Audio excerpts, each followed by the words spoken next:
अजीम है। हमें उसके आगे हाथ फैलाना चाहिए, उसके आगे रोना चाहिए।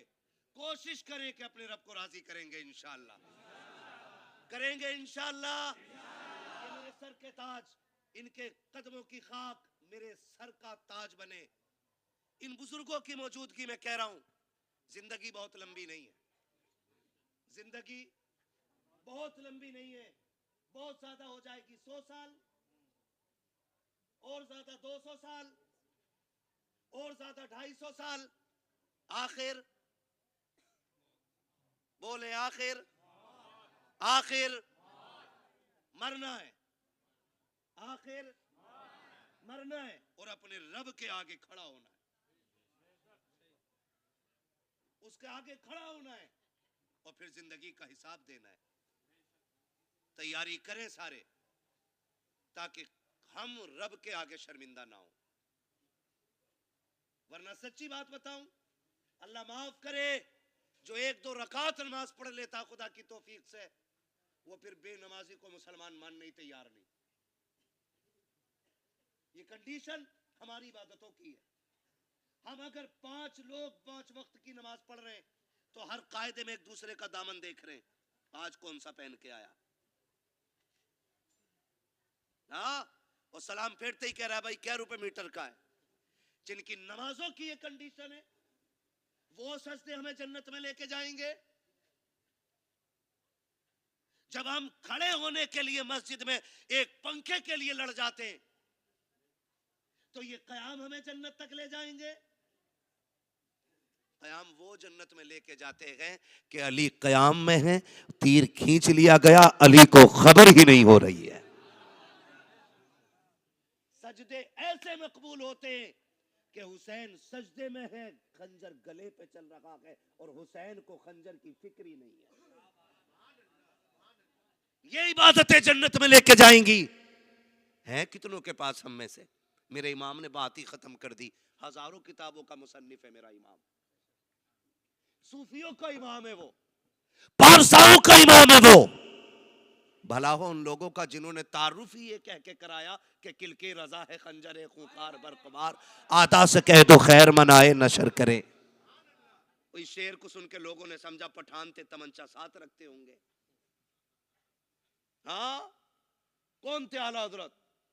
वो रजा के नेज़े की मार है कि अदू के सीने में गार है। बंदा सोच रहा बर्छी भाले साथ रखते थे। पहचान, अपने वक्त के सबसे बड़े सूफी को इमाम अहमद रजा कहा जाता है। अपने वक्त के गजाली को इमाम अहमद रजा कहा जाता है। हाँ, वो इमाम जिसने हजारों किताबें लिखी, हजारों किताबें लिखी। सोचे तो सही ना, जिसने हजारों किताबें लिखी, इश्क पे लिखने पे आए तो आखिर में हर किसी को कहना पड़ जाए, मुल्के सुखन की शाही तुमको रजा मुसल्लम, जिस समत आ गए हो सिक्के बिठा दिए हैं। फिका पे लिखे तो इमाम आजम का सानी नजर आए, हदीस पे बात करे तो इमाम बुखारी की दरसगाह का परवरदा लगे, अगर अपने तसव्वुफ पे कलम उठा ले तो अपने वक्त का गजाली ये दौरा नजर आए। खुदा की कसम उस इमाम का नजरिया देखें, वो कहता है मेरे आमाल का बदला तो जहन्नम ही था, मैं तो जाता मुझे सरकार ने जाने न दिया। हाँ जी, मैं तो जाता मुझे सरकार ने जाने न दिया, मेरे आमाल सियाह ने किया जीना दो भर, जहर खाता तेरे इरशाद ने खाने न दिया। आज जो चेहरे सलामत हैं ये हुजूर की वजह से सलामत है। आज जो वजूद बाकी है ये हुजूर की वजह से बाकी है। आज जो जिंदगियां हैं हुजूर की वजह से हैं। खुदा तौफीक दे दे नेकियों की, ना तो घमंड नहीं करना है, वो नेकियां करके फिर उसे रो के दिखाना है। मालिक इन्हें रायगा न जाने देना, ये मेहनत की ये कबूल कर लेना। मैं इस लायक तो नहीं कि इबादतों का तोहफा पेश कर सकूं। मालिक मैंने कोशिश की कि तुझे राजी करूं और मैंने जितना करना था कर लिया है। अब तेरे करम के ऊपर बात है, रहने दो या डुबो दो, अब तो तुम्हारी जानिब कश्ती तुम्हीं पे छोड़ी, लंगर उठा दिए गए। कभी रातों में उठ के ये नजरिए रखा करो। नौजवान, मैं इतना खुश हो रहा हूँ आज, खुदा की कसम सच्ची बताऊं 50,000 के मजमे से इतना खुश नहीं, क्योंकि सारे नौजवान किस्म के बच्चे मेरे सामने बैठे हुए हैं आज। किसी की दाढ़ी निकल रही है बाबा और किसी की निकल आई है, किसी की निकल रही है, किसी की निकल आई है, किसी की निकली भी नहीं है। लोग कहते हैं जवान हुजूर से दूर हो रहा है। मैं कहता हूं आओ, क्या नाम है इस बस्ती का? गुलशन कॉलोनी। आओ इस महफिल में बज़्म गौसुल वरा देखो। तुम कहते हो जवान दूर से हुजूर से दूर हो रहा है, मैं कहता हूं ये 5 साल का बच्चा बैठ के बता रहा है, अगर 5 साल का बच्चा हुजूर के लिए रात के 3 बजे जाग सकता है तो फिर जवानों के इश्क का अंदाजा कौन लगा सकता है? बेटे खड़ा हो ना, ये पीले टोपे वाला जो खड़ा हो, बेटे जल्दी से खड़ा हो, खड़ा हो बेटे। सुभान अल्लाह, क्या बात है। हज़रत दुआएं दे दे, सैयद साहब क़िबला दुआएं दे इस बच्चे को, अल्लाह इसकी नस्ल में हुजूर के आशिक पैदा करे, अल्लाह सलामत रखे। अभी हुजूर के चाहने वाले ऐसे हैं, अभी ऐसे हुजूर के चाहने वाले, बेटियां छोटी छोटी बैठी हुई हैं, बच्चे भी बैठे हुए हैं, और ये 500 रुपए के खरीदार नहीं है, ये बिरयानी के डिब्बे के लालच में लाए गए लोग नहीं, ये झंडे दे करके खुराकी पे लाए गए दीवाने नहीं, बल्कि इन बच्चों से भी पूछो क्यों बैठे हो, तो ये बच्चे भी कहेंगे तुम 31st मनाने बैठे हो, हम अपने आका को मनाने बैठे हैं, और हम ये चाहते हैं, सुना है आप हर आशिक के घर तशरीफ लाते हैं, मेरे घर में भी हो जाए चरागा यार।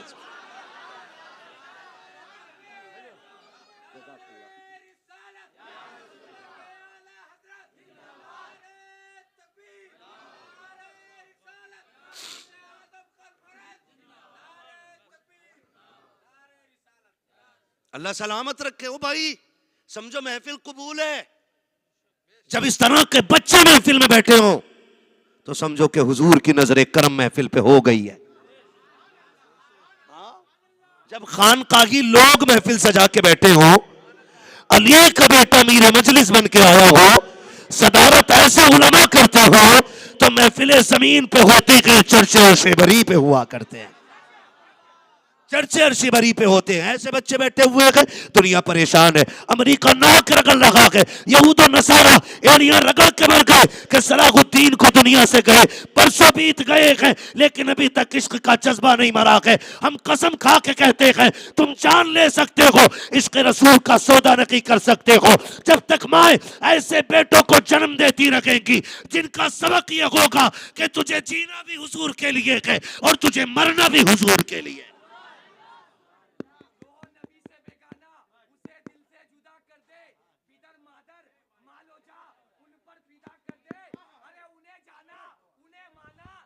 हेलो, अल्लाह सलामत रखे। और मैं एक बात कहता हूं, बच्चों को हुजूर की महफिलों में लाया करो, लाया करो। फितने बहुत तेजी से बढ़ रहे हैं, बहुत तेजी से फितने बढ़ रहे हैं। अल्लाह सलामत रखे। फितने इतनी तेजी से बढ़ रहे हैं कि आए दिन नई नई बातें होती हैं। मैं नहीं जानता यहाँ किस मजहब और किस फिक्र का बंदा बैठा है, मैं तो सिर्फ इतना जानता हूँ, तैबा न सही अफजल मक्का ही बड़ा जाहिद, हम इश्क के बंदे हैं, क्यों बात बढ़ाई है। हम इश्क के बंदे हैं, क्यों बात बढ़ाई है। ये आशिकों की महफिल सजी है, मैं इश्क की बात करने लगा हूं। भला कोई अपने महबूब के जिक्र की भी दलीलें मांगता है? खुद फैसला करें यार। 12वीं की महफिल सजे तो कहां लिखा है, 11वीं की सज जाए तो कहां लिखा है, 6ठी की महफिल सजे तो कहां लिखा है। भाई जो जिससे इश्क करता है उसकी बातें करने के बहाने ढूंढा करता है, बहाने ढूंढा करता है। जो जिससे इश्क करता है उसकी बातों के बहाने ढूंढता है और किसी न किसी बहाने से उसका जिक्र महफिल में कर ही लेता है। ये इश्क का अपना मयार है। मैं पूछना चाहता हूं, बात अगर हुजूर की होती है तो फिर दलील क्यों मांगते हैं हम लोग। ये फितने बड़ी तेजी से बढ़ेंगे। मैं कहता हूं इन बच्चों को लाया करो, क्योंकि हम कब्रिस्तान में होंगे और ये बच्चे हिंदुस्तान में होंगे, और जब ये महफिल सजाएंगे कोई आके कहेगा ना झंडा ना लगा हराम है, मिलाद न कर हराम है, गौस पाक की महफिल न कर हराम है, तो फिर ये किताब दिखा के नहीं, जूता निकाल के मुंह पे मार के कहेंगे मुंह बंद कर। हम जब बचपन से बाप की उंगली पकड़ के चलते थे तब से बगदाद वाले की महफिल सुनते आ रहे हैं, तब से कादरियत का रंग चढ़ा हुआ है, तब से खानका की रंग में दबे गए हम, तब से अहले नजर की नजर है हम पे। और जब बच्चे हुजूर की महफिल से दूर होंगे ना तो फिर नस्लें तबाह हो जाएंगी। आज जहन ही तो डाइवर्ट किया जा रहा है लोगों का। आप देख रहे हैं लिंचिंग बच्चे बच्चों की कर रहे हैं। इंसानियत जमींदोज हो गई है। तबाही को धर्म बना दिया गया है। किसी की इज्जत लूट लेना शौक बन गया है। किसी की गर्दन काट देना खुशी हो गई है। हां, दौर ऐसा आ गया है। बच्चों की जहन साजी कर दी गई है। हम अपने बच्चों को कातिल नहीं बनाएंगे। हम अपने बच्चों को इज्जत का लुटेरा नहीं बनाएंगे। हम अपने बच्चों को किसी को जलील करने का सबब नहीं बनाएंगे। हम अपने बच्चों को करबला वाले हुसैन का नाइब बना के दिखाएंगे। हमारी माओ की गोद में असगर और अकबर के गुलाम पैदा होंगे। हम बताएंगे सर काटने वाले नहीं जीता करते, सर कटाने वाले जीत जाया करते हैं। कल इख्तदार यजीद की मुट्ठी में था, पावर उसकी जूतियों में थी। सब 22,000 का लश्कर लेके आया और 72 की गर्दन काट के जश्न मनाने लगा। लेकिन तारीख ने वो तमाचा लगाया कि रहती दुनिया तक मिट्टी भी उस पर लानत भेजती रहेगी, और बता दिया कुत्ते तू 72 काट के तू खुश हो रहा था। कटने वालों ने ऐलान कर दिया कि करबला में आज भी जाके देखो 22,000 का नाम मिट गया गए, करबला में आज भी असगर का नाम जिंदा है। करबला में आज भी अकबर का नाम जिंदा है। आज भी हुसैन आजम का नाम जिंदा है। ये दुनिया जुल्म करके क्या समझती है जीत जाएगी? जितने कत्ल कर सकते हो करो, फिर भी हमारी कब्रों से अजानों की आवाजें आएंगी। हमारी कब्रों की हड्डियों से सदाएं ला इलाहा इल्लल्लाह की आएंगी। इसलिए कि हमारी महफिल को कभी मंसूर ने संवारा है। हमारी महफिलों को कभी आकर के बुजुर्गों की अताओं ने संवारा है। हम वारिस पिया के गुलाम हैं। हम साबिर पिया के गुलाम हैं। हम अजमेर वाले बाबा के नौकर हैं। हम बरेली वाले अहमद रजा के गुलाम हैं। हम उस नजरिए के मालिक हैं। मैं कह रहा हूं कि बच्चों को आप तरबियत आला दें। माफ कीजिएगा, बातें थोड़ी ज्यादा हो रही हैं, टाइम ज्यादा हो गया है, लेकिन 5 मिनट आपकी ओर लेना चाहता हूं। बैठे रहेंगे 5 मिनट ना मेरे लिए? चल लूं 5 मिनट कर लूं बात? क्या कह रहे हैं मियां?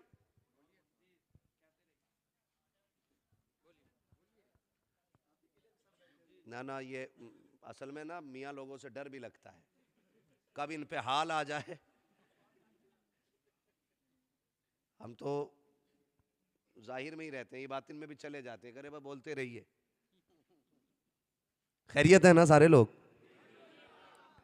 मैं क्या बात कह रहा था अभी आपसे?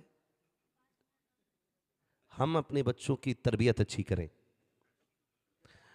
हमारी फिक्र ये रहती है मेरी कंपनी एक नंबर पे कैसे आएगी। बहुत गौर से मेरी बात सुनिएगा, अल्लाह करे ये बात जहन में आ जाए। हमारी कंपनी एक नंबर पे कैसे आएगी, मेरा काम एक नंबर पे कैसे होगा, मेरी फैक्ट्री उरूज कैसे पाएगी, मेरा बैंक बैलेंस 9 से 99 कैसे होना है, 99 से 100 कैसे होना है। हम इस जंग में ऐसे उलझ गए कि अपने बच्चों को वक्त न दे सके। याद रखिएगा, फैक्ट्री का बड़ा होना, आपकी कंपनी का नाम बड़ा हो जाए, आपका बैंक बैलेंस आसमान छू जाए, यह आपकी नस्लों के किरदार के संवारने के फैसले नहीं करेगा। नस्लें तभी संवरती हैं जब बाप अपनी औलाद को कम से कम 15 से 20 मिनट पर डे देता है। बहुत ज्यादा जरूरी बात मैंने कह दी है। अपने बच्चों को मुमकिन हो तो ज्यादा से ज्यादा वक्त दें और माओं से जाके बताएं कि असल दरसगाह तुमसे शुरू होती है। वो किसी मैडम ने दरसगाह में क्लास में ना बच्चों से पूछा, देखें जहन कैसे बनते हैं, बच्चों से पूछा बेटे क्या बनोगे? एक बच्चे ने कहा डॉक्टर बनूंगा। मैडम आगे बढ़ गई। दूसरे से पूछा तू क्या बनेगा? उसने कहा कि मैं इंजीनियर बनूंगा। तीसरे से पूछा तू क्या बनेगा? किसी ने कहा पायलट बनूंगा। किसी ने कहा कि मैं IAS IPS बनूंगा, ठीक है ना, लोग बच्चे अपनी अपनी पोस्ट बताते चले गए, औरत आगे बढ़ती चली गई। एक बच्चे के पास जाके उसने कहा तू क्या बनेगा? उसने मैडम का मुंह देखा और कहने लगा कि मैं हुजूर का सहाबी बनूंगा।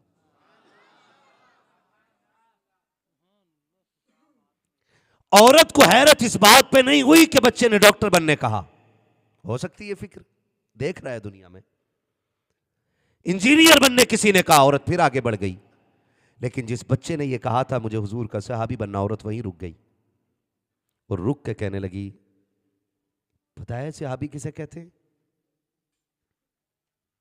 पता है सहाबी किसे कहते हैं? बच्चा चुप।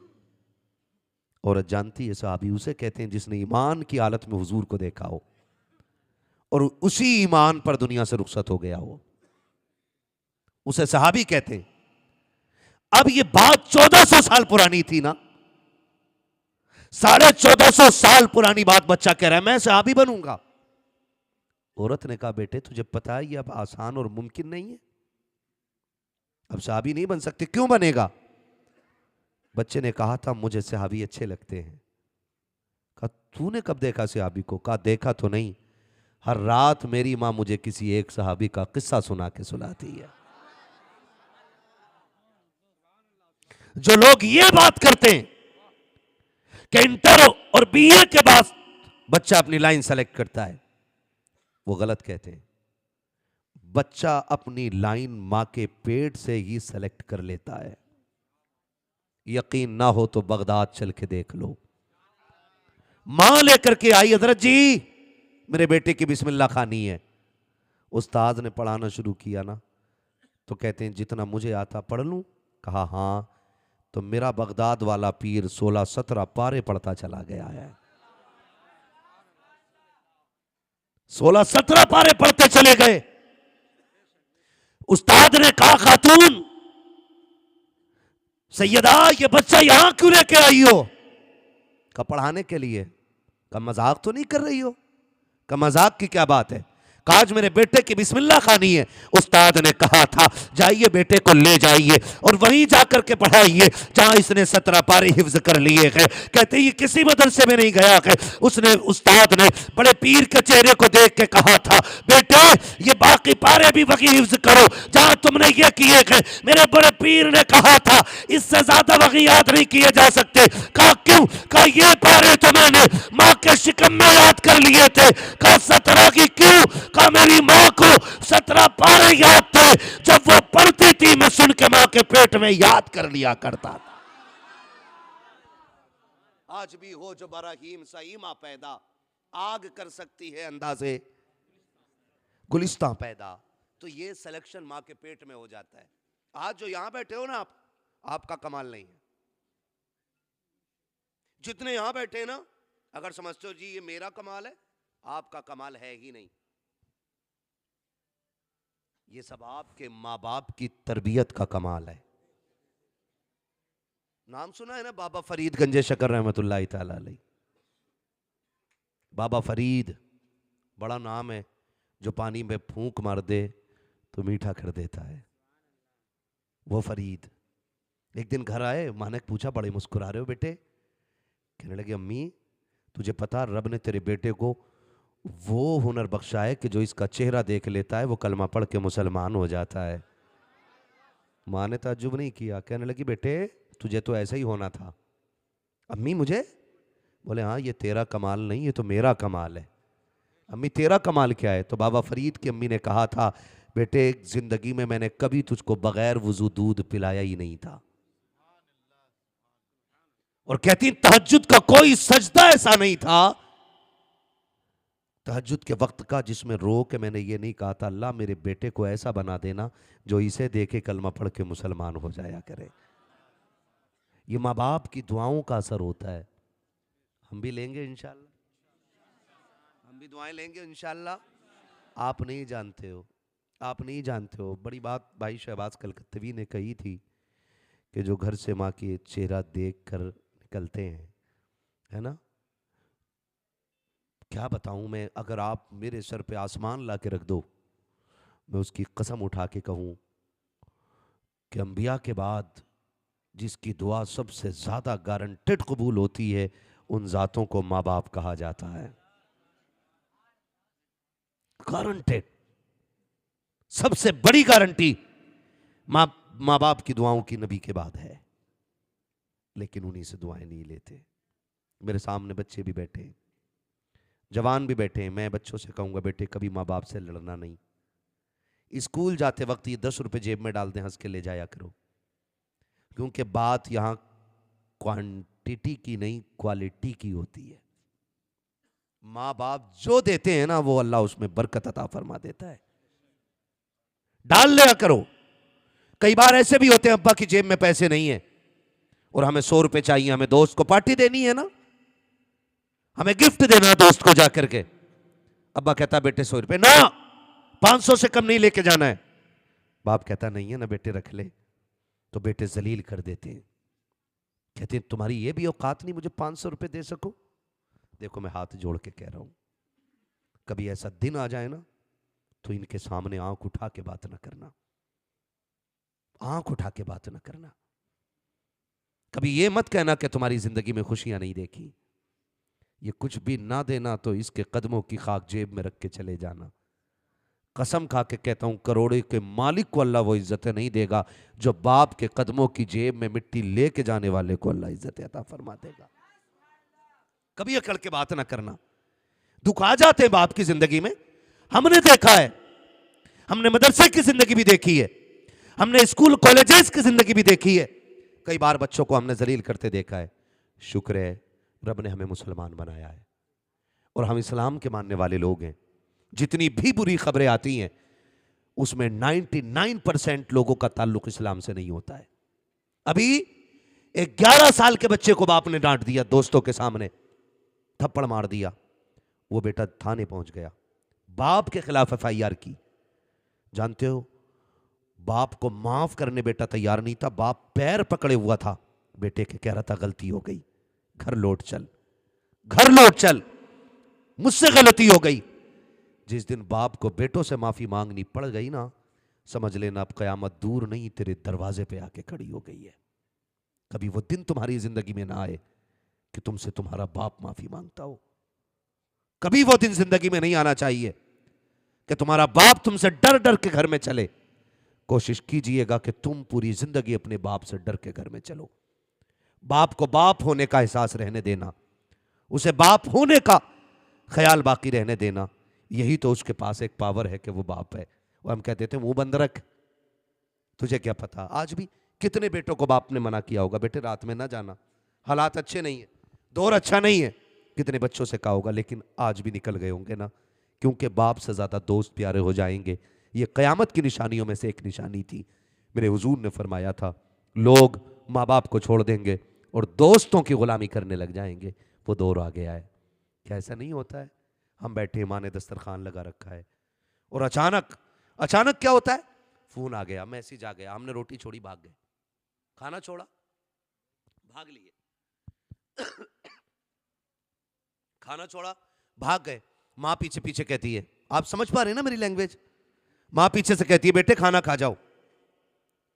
माँ आ रहा हूं, ये कह के निकल जाते हैं, ये कह के घर से निकल जाते हैं, आ रहा हूं। और आ रहे हैं 1 बजे, रात को 2 बजे, रात के 3 बजे।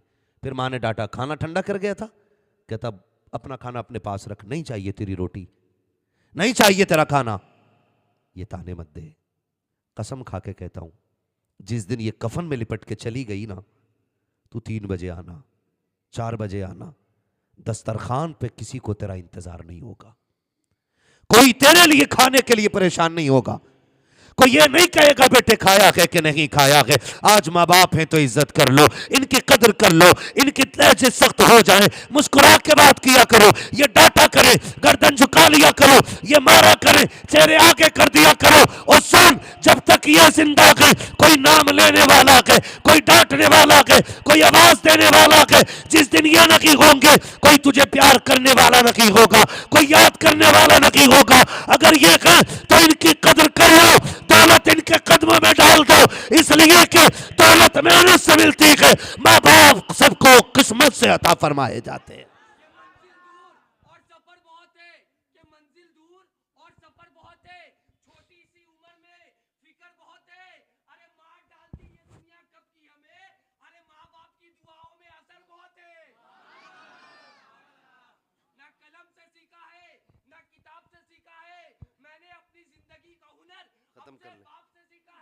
3:30 बजे।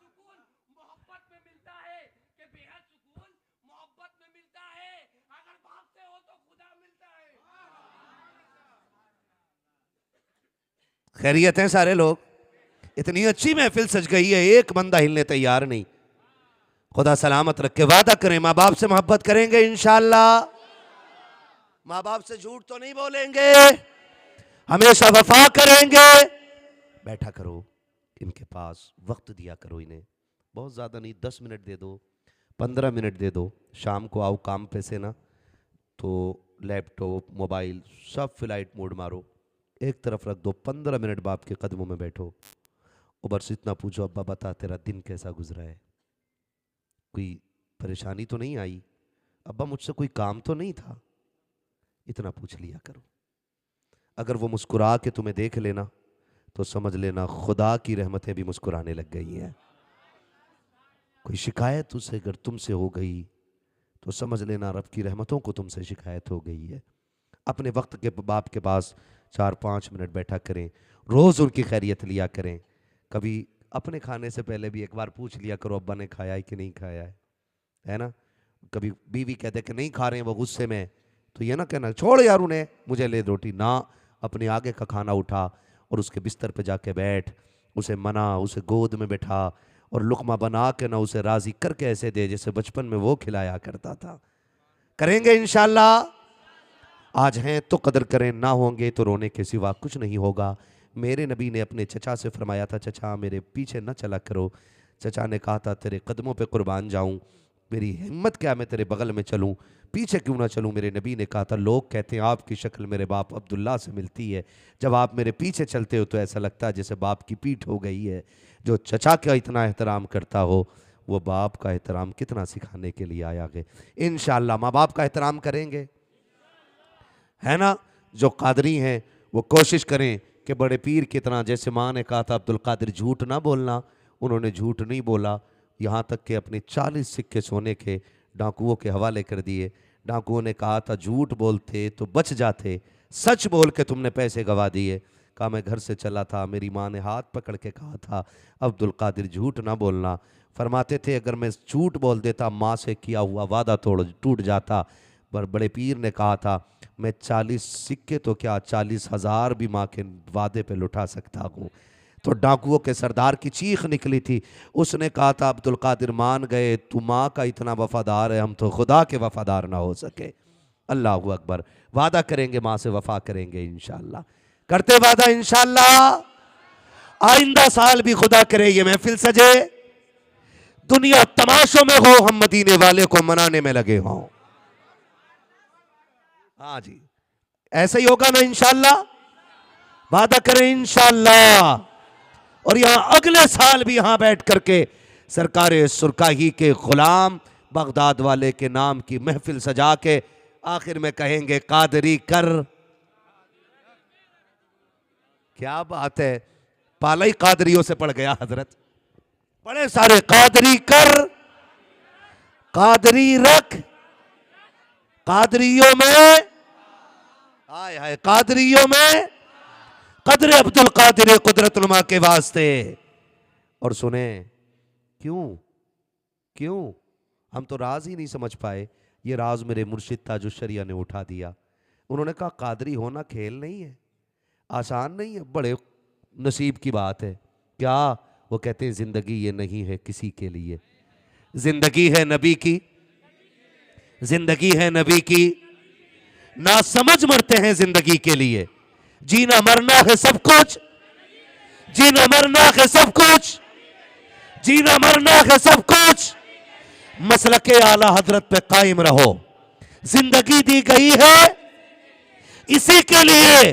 और आगे कह रहे हैं अख्तरे कादरी खुल्द में चल दिया। इतनी गारंटी से दावा करने वाला भी तो हो कोई। अब समझ में